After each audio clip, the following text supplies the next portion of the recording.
And మనం అంటే ఒక ఆర్టిస్ట్గా నువ్వు వస్తున్నావు, ఆర్టిస్ట్గానే ఎక్కువగా కమెడియన్ రోల్స్ నీకు వస్తాయి, ఎందుకంటే దానికి బాగా యాక్ట్ అవుతావనో లేకపోతే ఎందుకు.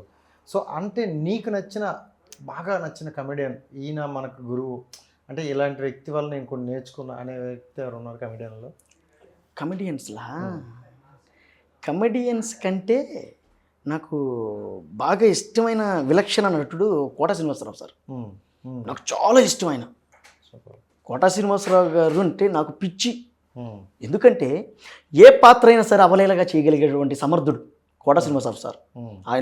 ఆయన ఏందనేది పక్కన పెడితే ఆయన ఒక నటన మంచోడికి మంచిగా, చెడ్డోడికి చెడ్డగా, మనిషిని బలోపేతం చేయడం కానీ డైలాగులతో మాటలతో ఆయన పాత్రలు వేసిన విధి విధానం సూపర్ అసలు. ఆ కళామ తల్లి ఆయనకి ఇచ్చిన పాత్ర కూడా అటువంటి పాత్రలే. నాకు ఆయన నటన బాగా ఇష్టం. ఆయన కోట శ్రీనివాసరావు ఆయన బాబు మోహన్ కాంబినేషన్ వచ్చింది, ఇంకా చెప్పనవసరం లేదు. అది నా భూతో నా భవిష్యత్, అది చెప్పబడలేదు. మామగారు సినిమా ఇప్పటికీ ఎప్పటికీ ఎవర్ గ్రీన్ అది. సో అట్లా నాకు కోట శ్రీనివాసరావు సార్ బాగా ఇష్టం. ఇంకా ఆబ్వియస్లీ బ్రహ్మానందం సార్. ఇక ఆయన అంటే ఇంకా నేనన్నా ఇప్పుడు నేను ఇష్టం అని చెప్తే అది బాగోదు, ఎందుకంటే ఆయన ఆరాధ్య దేవుడు. చూస్తున్నాం కదా, అంతే. కామెడీ కాదు, ఏ పాత్రని చేస్తారండి. ఒక నవ్విచ్చే క్యారెక్టర్, నవ్విచ్చేవాడు ఏ పాత్రని చేస్తాడు, మోల్డ్ చేసుకోగలగాల. కొంతమంది అంటారు అంటే కమెడియన్ అనే వ్యక్తి ఓన్లీ కామెడీ సీన్స్కే పరిమితం అంటారు. అట్టే ఉండదు. ఏ పాత్రని చేస్తాం. ఇప్పుడు మాయల్ ఫకీర్ పాత్ర చేయలే, మాయల్ ఫకీర్ పాత్ర చేయలే, మన పాత్రకి ఎందుకు న్యాయం చేసాం? ఓకే, అంతే.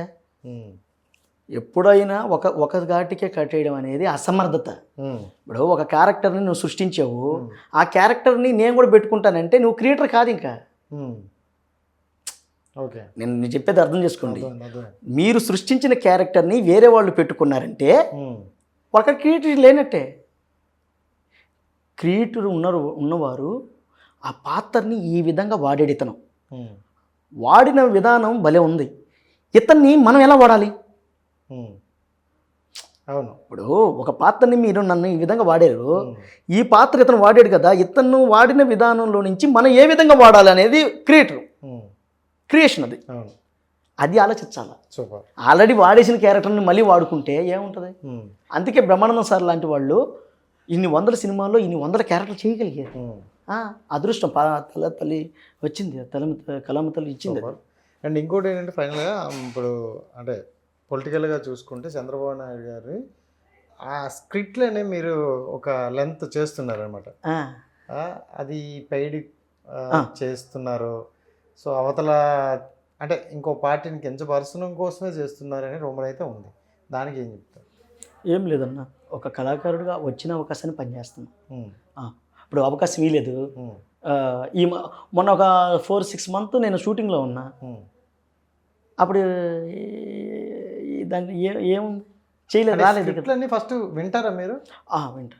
కొన్ని మరి అంటే రాసుకొస్తారు డైరెక్ట్గా, సార్ వాళ్ళు చెప్తారు. అంటే ఎవరైతే డైరెక్టర్ ఉన్నారో వాళ్ళు రాస్తారు, చెప్తారు, బాబు ఈ డైలాగ్ ఇలా చెప్పాలి, ఇలా చెప్పాలి అంటారు.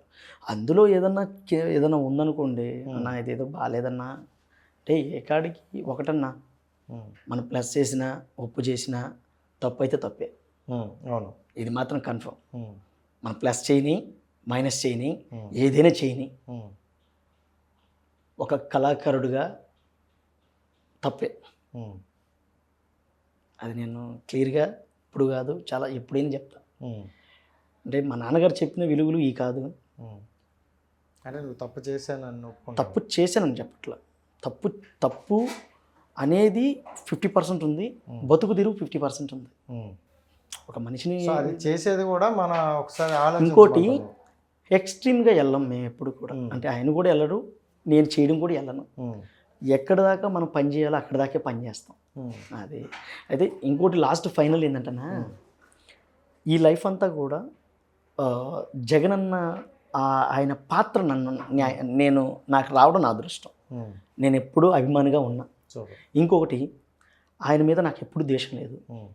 జగనన్న గారి మీద ఎప్పుడు ఏ ఇంటర్వ్యూలో కానీ, నాను పుట్టి 30 ఏళ్ళు అయింది, ఎప్పుడు ఎవరిని ఒక్క మాట కించపరిచి మాట్లాడాల. నా ఊరికి రండి, ఎవరినైనా ఎంక్వైరీ చేయండి, ఏ వ్యక్తిని నేను కించపరిచి మాట్లాడను.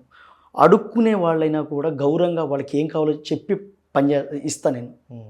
ఎందుకంటే అందులో వాళ్ళకి ఆనందం, అందులో వాళ్ళ జీవితం ఎందుకు అట్లా అయింది అనుకునే కించపరిచి మాట్లాడే రకం కాదు నేను.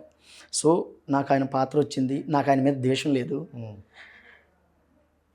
నేను చేయకపోతే వేరే వాళ్ళు చేస్తారు, కానీ వచ్చిన అవకాశాన్ని మనం వదులుకుంటే కనీసం బతుకు తెరుగు కూడా లేదు. ఇక్కడ కొన్ని లక్షల మంది ఉంటారు, మనం ఎలా పైకి రావాలి? ఏదో దేవుడు భగవంతుడు ఇచ్చిన అవకాశం అని నేను పనిచేస్తున్నా. ఓకే, అంతే, ఇంకా అంతకని. థ్యాంక్ యూ సో మచ్ అన్న. వాల్యుబుల్ టైం అయితే అయ్యో, అసలు మిమ్మల్ని మీరు నాకు ఫోన్ చేసి రమ్మనడమే నా హ్యాపీ అన్న. Thank you so much. మళ్ళీ కలుద్దాం ఒక మంచి మూవీతో మళ్ళీ. Thank you so much. జై జగనన్న. థ్యాంక్ యూ వెరీ మచ్ అన్న. జగనన్న మీకు ఎప్పుడు రుణపడి ఉంటా. Thank you very much.